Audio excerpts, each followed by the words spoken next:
foi que quando eu fui trabalhar com esse tema, eu fui trabalhar com um cara que até hoje é um dos meus grandes ídolos, tá? Eu sou ídolo na palavra babaca, né? Mas assim, um dos caras que eu admiro demais, que é o Luiz Roberto Brito.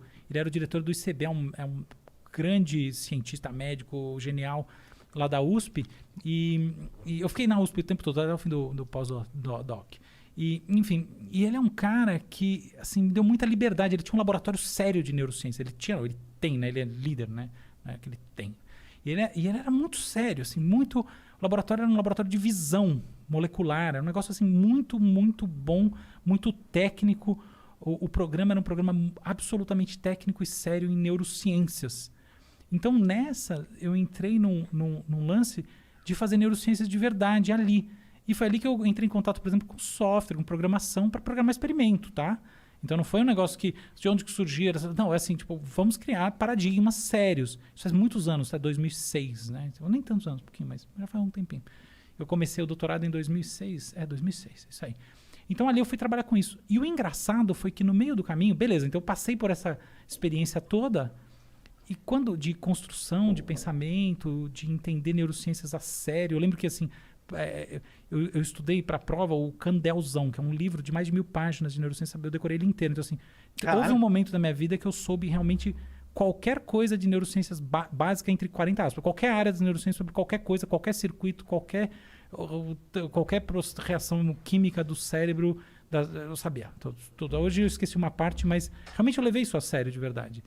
E aí, naquele momento, eu me encontrei com o papo da loucura, por assim dizer, de novo.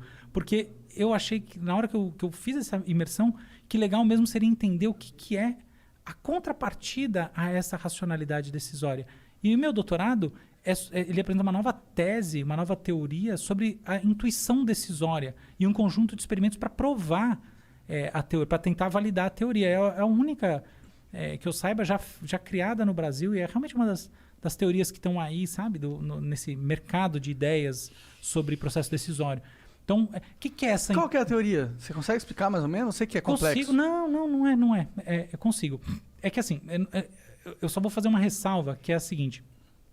Quando você vai para uma coisa um pouco mais séria, por assim dizer, né? Quando você quer fazer uma diferença num campo, a primeira coisa que você tem que fazer é entender o que de fato as outras pessoas já fizeram.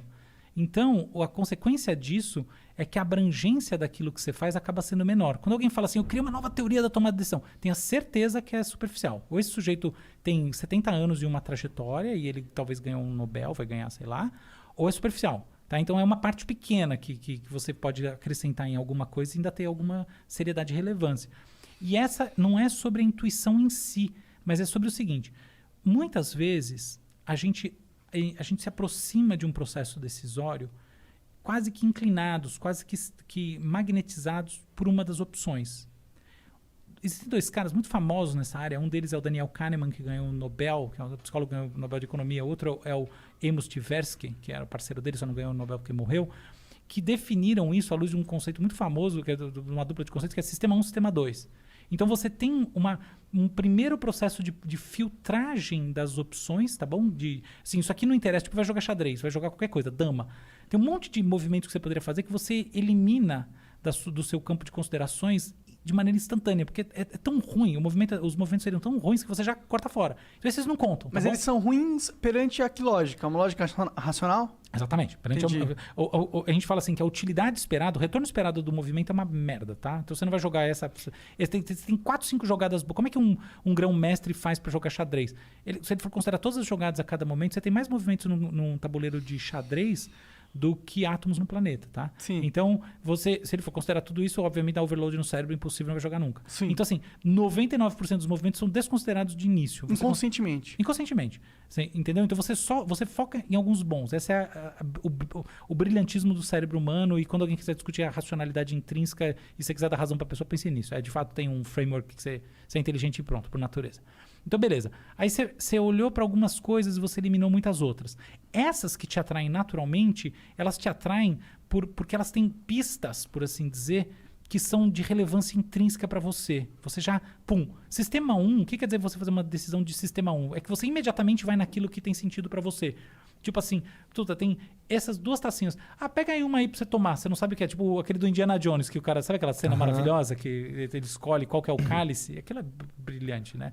E ele escolhe, obviamente, ele vai, ele pensa um pouco, mas na hora do vamos ver, ele se deixa e pega o cálice mais humilde. E é brilhante demais aquilo, porque mostra, na verdade, o processo dele como pessoa. Ele escolhe aquilo porque ele entende, ele está conectado com uma coisa porque ele é um arqueólogo sério no filme. O filme parece que é super diversão idiota, mas é zero, tá? Eu acho as personagens Indiana Jones em geral muito absolutamente bem construídos, as melhores sequências e tudo. Mas enfim, tem uma coisa ali muito especial de escolha de sistema 1, porque não tem como você saber qual que é o cálice sagrado. E a mesma coisa, isso é sistema 1. É o cálice da perdição. É, o cálice da perdição. Aí, o que acontece? Você tem um segundo processo que o Kahneman descreve, que é o sistema 2. Então, em geral, funciona assim. Putz, entre todas essas coisas aqui da mesa, qual que você vai pegar que é o premiado? Você fala, não sei, eu vou ficar entre essas 3. E aí você pensa, aí você analisa, aí você olha. Isso é a entrada em campo do sistema 2. Essa é a estrutura. Então, o que é tomada de decisão no sentido clássico? É você meramente decidir com esse sistema 1. Imediatamente você tem um sentimento chamado sentimento de saber. Tá? Você sente que você sabe que é isso e ponto final. E sistema 2 é você entrar numa fase analítica e escolher através desse processo analítico. Só que, qual que é o grande problema dessa maneira de ver as coisas? Que frequentemente a gente pensa e fala, puta, qual dessas 3 aqui é a premiada?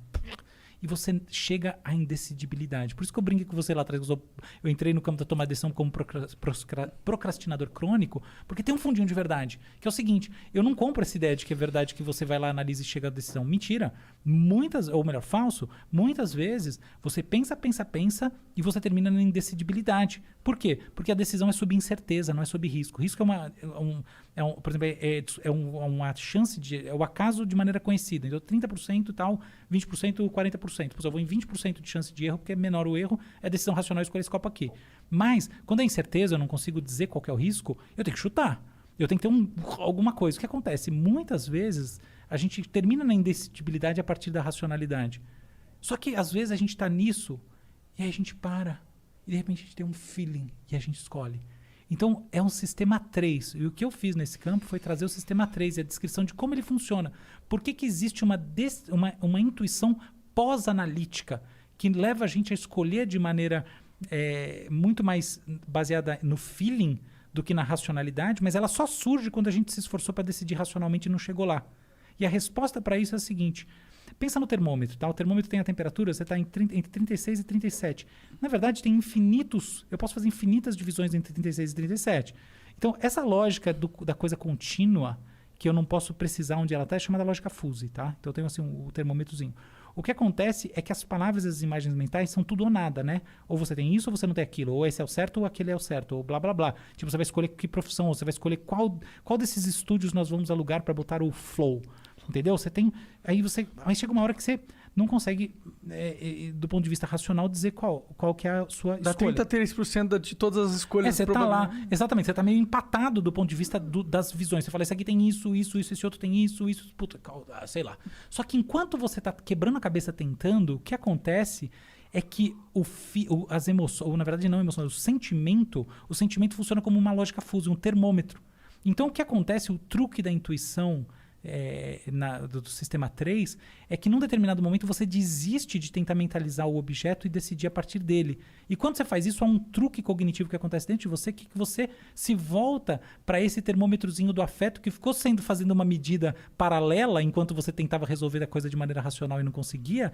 E aí, a partir disso, você tem essa inclinação e esse sentimento de saber. Entendeu? Então foi isso foi essa teoria nova que eu trouxe para o campo e aí as coisas que eu criei para tentar prová-la, assim, para embasar. O que você criou para tentar provar? Experimentos com tomada de decisão usando decisões processo decisório que não tem opção certa. Entendi. Dá um exemplo. Pô, eu sei um exemplo. Inclusive, quando você estava explicando, eu falei, puta, quando eu tô no iFood, acontece isso. Eu não sei o que pedir, porque tudo é bom, tá ligado? Eu posso pedir o que eu quiser. Perfeito. Não, perfeito. É exatamente... E eu fico 1 hora olhando a porra do iFood ali com fome pra caralho. Não, de repente eu me canso, falo, qualquer merda mesmo. Tá bom, mas imagina a situação que você tá você é casado? Eu namoro. Tá, você tá com sua namorada e você realmente é um momento que você tá falando, não vou escolher qualquer merda, vou escolher um negócio legal. Sim, sim. Não acontece que de repente você tá pensando, daí você fala, puta, fodeu, sei lá. Aí de repente vem. Sim. Esse aqui. é desse processinho. Que raios acontece nessa hora? O que acontece nessa hora é que você para de mentalizar, de representar no seu cérebro os objetos em si que estão na tomada de decisão, que são os modelos mentais das opções, e você deixa que emerja em você as experiências afetivas que foram sendo acumuladas enquanto você quebrava a cabeça e tentava encontrar eles. Aí você fala, puta, já sei, eu vou nesse japonês aqui. Isso é muito interessante, cara, porque eu consigo fazer um paralelo com grandes ideias que surgiram. Tipo, muitos caras que falam, pô, eu tive essa ideia, eu nem tava pensando muito, eu tava jogando futebol. Falou tudo, e cara, do tem nada... tudo a ver com criatividade. Tipo, normalmente são as melhores ideias.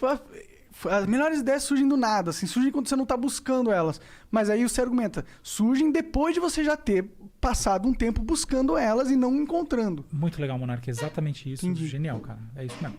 É exatamente. Caralho, É sobre esse processo. Primeira vez que alguém fala que o Monark é genial. Primeira vez mesmo. Vai ver que é mentira. Eu acho que é.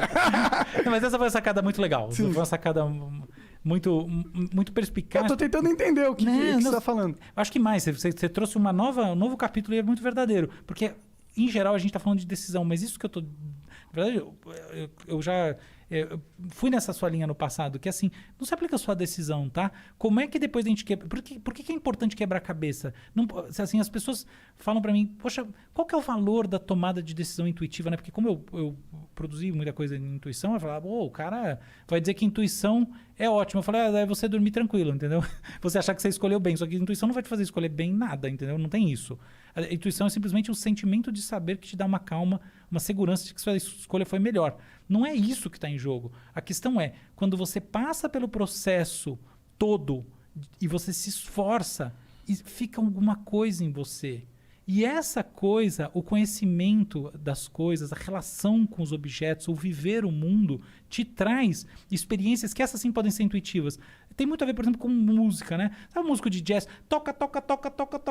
Aí de repente tem uma hora que o cara vai lá, ou a cara vai lá e faz aquele solo, aquela coisa que você fala assim, nossa, mas isso aqui foi muito fundamental. Isso aqui foi muito... Essas as batidas. O Brasil tem muitos, por exemplo, bateristas que fazem... Você ouve aquela batida e fala, cara, é isso. Essa é a batera. É isso que eu tô falando, entendeu? Vem de um processo, não é que aquilo foi pensado, aquilo não foi pensado, mas não é também que é a mera intuição, não. Aquilo é o pós-processamento de uma fase que começou num feeling, mas ela passou pelo esforço. E quando ela abandonou o esforço, que ela chegou no sublime. Entendi. Pô, da hora demais. Eu concordo muito com essa visão. Eu vejo isso acontecendo, como eu falei. Legal.